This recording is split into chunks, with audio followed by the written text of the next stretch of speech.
இந்த பகுதியில் நம்ம நிறைய பரிகார முறைகள், பரிகார தலங்கள், ஆன்மீக கேள்வி பதில்கள், ஆன்மீக சந்தேகங்கள், என்ன பிரச்சனைக்கு என்ன மாதிரி வழிபாடு பண்ணணும்னு தொடர்ந்து பார்த்துக்கிட்டு இருக்கோம். இன்னைக்கு வருகிற ஆகஸ்ட் 4ஆம் தேதி ஆடி அமாவாசை, அதை பற்றி தான் உங்களுக்கு சொல்ல போகிறேன்.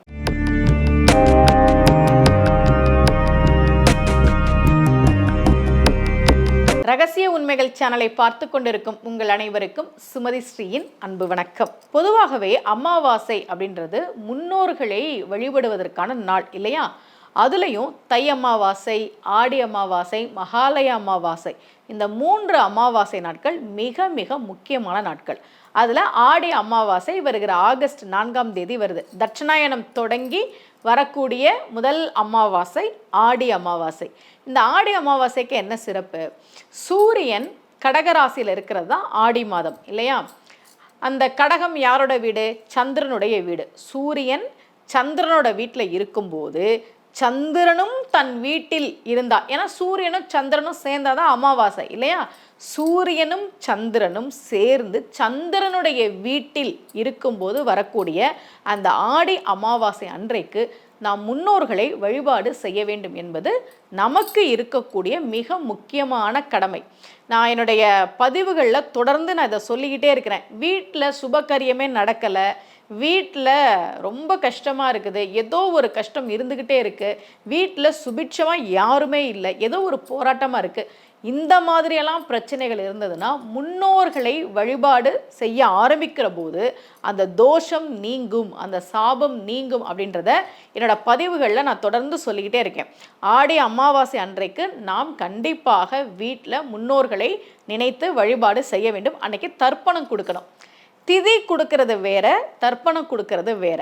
திதி அப்படின்னா அவர்கள் இறந்த திதி வரும் இல்லையா? இப்போ ஒருத்தர் ஆணி மாதம் தேய்பிறை அஷ்டமியில் இறந்திருந்தார்னா ஒவ்வொரு வருஷமும் அந்த திதி வருகிற போது தான் நம்ம போய் திதி கொடுக்கணும். அது அவர்கள் இறந்த நாளில் கொடுக்கக்கூடியது திதி கொடுக்கறது.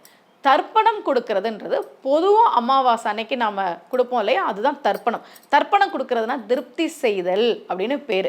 நம்முடைய முன்னோர்களுக்கு நம்ம ஏதாவது மனக்குறையோடு அவங்கள நம்ம அனுப்பியிருக்கலாம், அவர்களுக்கு ஏதாவது மனக்குறை இருந்திருக்கலாம், அதையெல்லாம் சரி செய்வதற்காகத்தான் இந்த தர்ப்பணம் கொடுக்குற முறை. இது ஆடி அமாவாசை அன்னைக்கு பண்ணுங்க.